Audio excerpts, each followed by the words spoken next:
पा लेते तो किस्सा खत्म हो जाता, तुम्हें खोया है तो यकीनन कहानी बनेगी। नमस्कार, गुड इवनिंग, सत श्री अकाल, क्या हालचाल, सीधी बात न बकवास में एक बार फिर से आप सभी प्यारे मित्रों का तहे दिल से स्वागत है। Class 12 chapter number 1 electric charge and field का ये लास्ट लेक्चर होगा और इस वीडियो में हम गॉस के नियम का दूसरा एप्लीकेशन पढ़ेंगे जिसका नाम होगा अनंत विस्तार के एक समान आवेशित समतल चादर के कारण विद्युत क्षेत्र की तीव्रता।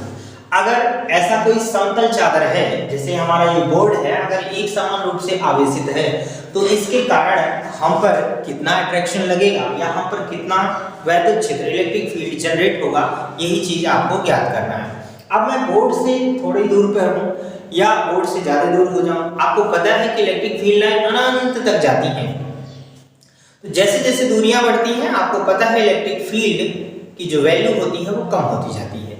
खैर, वो सारी बातें यहाँ पर कैलकुलेशन के बाद ही पता चलेगी। तो चलिए शुरू करते हैं आज की वीडियो लास्ट तक देखना। वीडियो पसंद आए तो इसे और भी लोगों तक जरूर पहुंचाइए।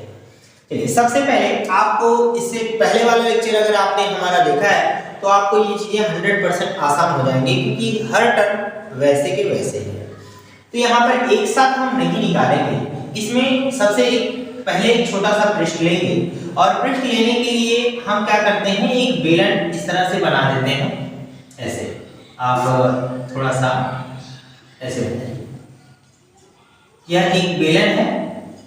बेलन का मतलब छोटा सा पृष्ठ हम यहाँ वृत्ताकार ले रहे हैं, तो इसको बाहर की तरफ दिखा रहे हैं और इसके पीछे भी ऐसे ही एक बेलन होगा। इसको आप ऐसे समझ सकते हैं जैसे मेरा ये हाथ है, ये एक समतल चादर की तरह, और इसके बीच में ये एक बेलन है। तो आप इतने पृष्ठ के कारण निकाल लीजिएगा, इतने पृष्ठ के कारण निकाल लीजिएगा, तो फिर ऐसे ही छोटे छोटे पृष्ठ इसमें पूरी तरह से रहेंगे, सबको हम जोड़ लेंगे, हमारा आंसर निकल जाएगा। और आइए देखते हैं। अब इसको हम अभी हमने बताया था कि बेलन को 3 पृष्ठों में डिवाइड करते हैं। तो एक पृष्ठ तो हमारा ये हो जाएगा S1 और इस पृष्ठ को नाम दे देते हैं S2 और इस जो वक्र पृष्ठ है इसका नाम दे दिया जा रहा है S3। इसको हम यहाँ न लिख के यहाँ पर नाम दे दे रहे हैं S3। ये वक्र पृष्ठ है। तो आप कैसे करेंगे? अब यहाँ से जो इलेक्ट्रिक फील्ड लाइंस निकलेंगी वो बाहर की ओर निकलेंगी। ध्यान दीजिएगा, जैसे पृष्ठ की भी एक दिशा होती है। जैसे ये बोर्ड है तो बोर्ड का दिशा क्या है, सामने की ओर है। ऐसे ही जब यह बेलन बनाएंगे तो इस वाले S1 पृष्ठ की दिशा क्या होगी, बाहर की ओर होगी। इसको हम क्षेत्र की दिशा बोलेंगे। क्या बोलेंगे? क्षेत्र की दिशा बोलेंगे।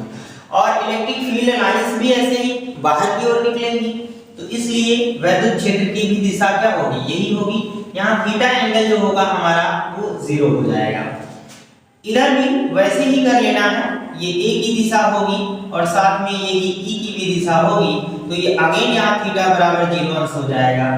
अब यहाँ पर देखिए, वैद्युत क्षेत्र की दिशा तो हमारा यही होगा E, लेकिन जो इस वाले क्षेत्रफल वक्र पृष्ठ की दिशा है वो आउटवर्ड्स बाहर की ओर होगी, ऊपर की ओर या नीचे की ओर होगी। लेकिन दोनों ही कंडीशन में हम देखेंगे कि इनके बीच एंगल कितना होगा, 90 डिग्री का बनेगा। तो हम S1 S2 S3 पृष्ठ से निकाल लेंगे, हमें टोटल फ्लक्स निकल जाएगा। फिर हम इन सब चीजों को ऐड कर लेंगे, आंसर हमारा आ जाएगा। तो आइए शुरुआत करते हैं। सबसे पहले हमें मान लिया कि यहाँ पर आवेश Q है और इस पूरे पृष्ठ का जो क्षेत्रफल है वह A दिया गया है। क्या दिया गया है? A दिया गया है। तो अब हम यहाँ पर लिखेंगे, माना चादर है ना, माना चादर पर आवेश, चादर पर आवेश कितना है, कुल आवेश Q हमने मान लिया, और चादर का क्षेत्रफल हम टोटल मान ले रहे हैं मित्र, A मान ले रहे हैं। तो अब यहाँ पर वहां रेखीय आवेश घनत्व निकाला था आपने, यहाँ क्षेत्रीय आवेश घनत्व हम ज्ञात करेंगे। क्षेत्रीय आवेश घनत्व जिसको छोटा सिग्मा से दिखाते हैं, तो छोटा सिग्मा बराबर आवेश बटा क्षेत्रफल है, तो क्षेत्रफल निकाल लेंगे। अब हम यहाँ पर फिर से आवेश की वैल्यू निकाल लें तो Q बराबर आ जाएगा सिग्मा इंटू A। ये फॉर्मूला आप लग में रख कर रखिए, इस इक्वेशन नंबर चाहे तो हम फर्स्ट दे सकते हैं। अब आप बारी बारी से S1, S2, S3 पृष्ठ से निकाल के ऐड करें, पूरे फ्लक्स निकल जाएंगे, फिर हम गॉस के प्रमेय से तुलना कर लेंगे। अब हम यहाँ पर लिखते हैं सबसे पहले S1 पृष्ठ से गुजरने वाला फ्लक्स। आप देखिए इस ये जो छोटा सा हमने पृष्ठ लिया है, तो इस छोटे से पृष्ठ का नाम हम ये दे सकते हैं DS1, है ना, DS1 छोटा पृष्ठ है। तो यहाँ पर जो फ्लक्स होगा वो भी छोटा होगा, d∅1 बराबर EDS और ये हो जाएगा हमारा cos थीटा, और थीटा की वैल्यू कितनी है, वहां पर 0 है। तो अब आप ध्यान रखिएगा, तो ये हो जाएगा d∅1 बराबर ये हमारा आ जाएगा DS1 है, 1 कर दीजिएगा यहाँ पे DS1, और यहाँ cos 0 अंश की वैल्यू कितनी होती है मित्र, 1 होती है, इसलिए आप 1 नहीं लिखेंगे। अब टोटल फ्लक्स निकालना है तो समाकलन कर दीजिएगा, इंटीग्रेशन d∅1 बराबर E बाहर आ जाएगा क्योंकि ये फिक्स है, और यहाँ आ जाएगा DS1, क्या हो जाएगा, DS1 होगा। तब यहाँ पर हम कह सकते हैं कि ये आ जाएगा ∅1 बराबर E तो रहेगा ही।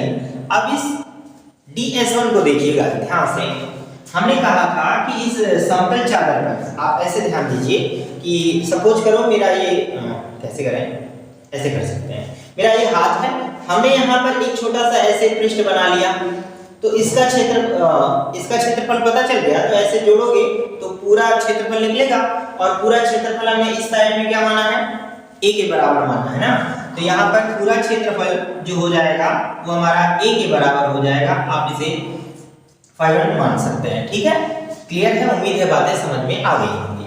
इसी तरीके से हम कह सकते हैं, देखिए दूसरे को निकालना नहीं पड़ेगा, सेम तरीका है, तो सेम प्रोसेस से हम कर सकते हैं। हम यहाँ पर लिखेंगे कि इसी प्रकार, ये चीज लिख लें, इसी प्रकार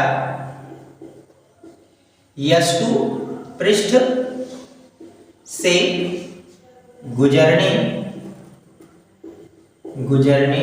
वाला फ्लक्स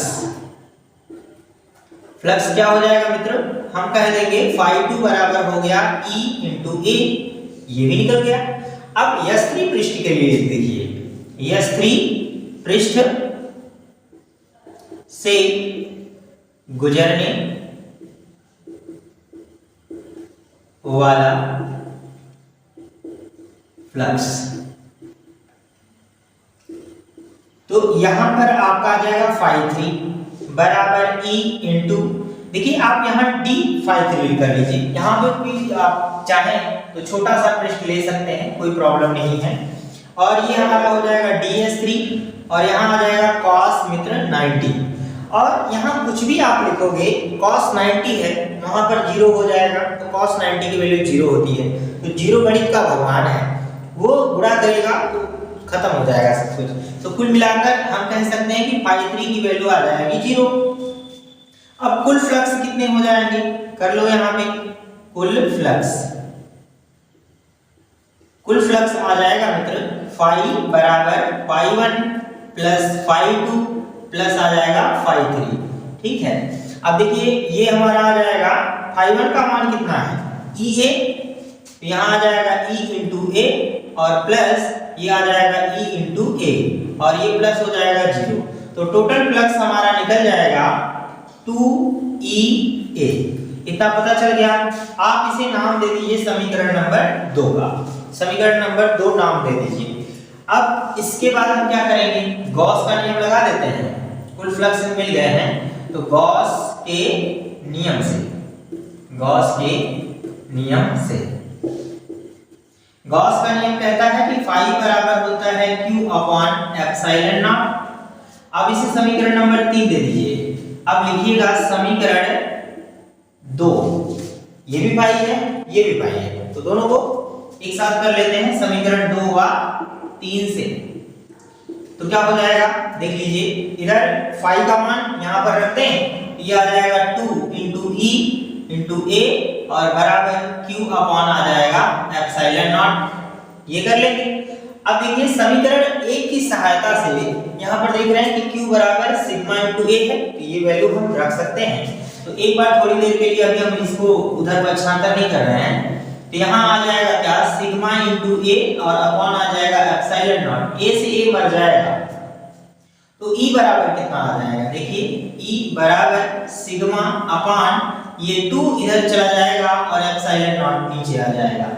ये फॉर्मूला बहुत ज़्यादा इंपॉर्टेंट है, ध्यान रखिएगा, इसकी ज़रूरत आपको अगले चैप्टर में भी पड़ेगा।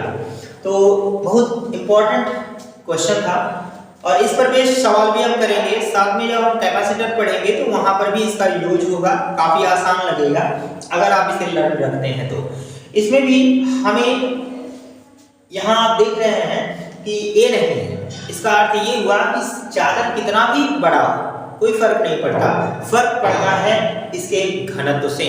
घनत्व का मतलब क्या होता है मित्र, देसी भाषा में अगर समझें तो इसका मतलब होता है सघनता। जैसे कहते हैं ना बाग बहुत घना है, घना का मतलब बहुत नजदीक नजदीक है, तो वैसे ही घनत्व का मतलब ये होगा कि आवेश कितने नजदीक नजदीक हैं, ये बात होती है।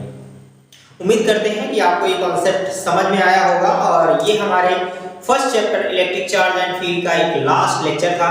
और इसके बाद हम न्यूमेरिकल्स करेंगे इस चैप्टर के, काफ़ी अच्छे न्यूमेरिकल होंगे। सारे एनसीईआरटी को हम फॉलो कर रहे हैं, तो आप जरूर उन टॉपिक को देखना अगर चाहते हैं तो हमारे चैनल को जरूर सब्सक्राइब करिएगा। मिलते हैं अगली वीडियो में एक और नए कंटेंट के साथ, तब तक के लिए स्वस्थ रहें। All the very best.